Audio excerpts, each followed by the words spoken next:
everyone, my name's Elizabeth, and as you might know, I'm the Social Justice Coordinator at the Unitarian Universalist Church of Arlington.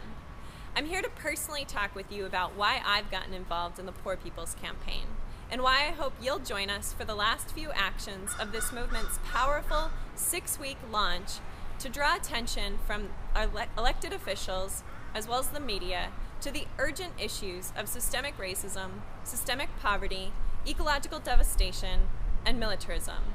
Or in other words, the fact that we put about 57 cents for every tax dollar toward the military, whereas we only spend about 15 cents of every dollar on education and infrastructure. As we've been saying for weeks with the Poor People's Campaign, that ain't right.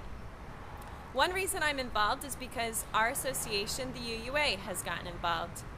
And during the first nonviolent civil disobedience, I was actually arrested with our UUA President, Frederick Gray. So UUs from all across the country are joining together to take action with this powerful movement. And I hope you will too. Another reason I'm involved is because this campaign is doing the most incredible job of centering the voices and the stories of folks who are most impacted by these so-called issues, for whom these aren't actually issues, but fights for their daily survival. I'd like to share one story. The first time that I took nonviolent civil disobedience action was with a man named Barry. Barry admitted that he was terrified to do this action because as a 6'4" African-American male, he had been avoiding interacting with the police in this type of way his entire life.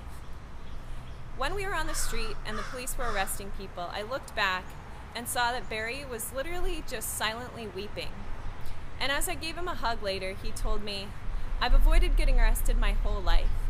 But he chose to go out there on the street and participate in this action with the Poor People's Campaign because he knows that the issues his students face as a teacher in Nebraska and that people of color face when they experience police brutality at the hands of the system are far too serious and urgent to do nothing. So I invite you to join us on Monday, June 18th at 2 p.m. at the U.S. Capitol for the last rally of this 6-week launch. And I invite you to consider taking nonviolent civil disobedience action with me if you are willing and able. Then finally, I invite you to join us all nationally for a march to fight poverty at the National Mall at 10 a.m. on Saturday, June 23rd. Hope to see you out there because, as we like to say in the Poor People's Campaign, somebody's hurting my sister and it's gone on far too long, and we won't be silent anymore. Thank you so much.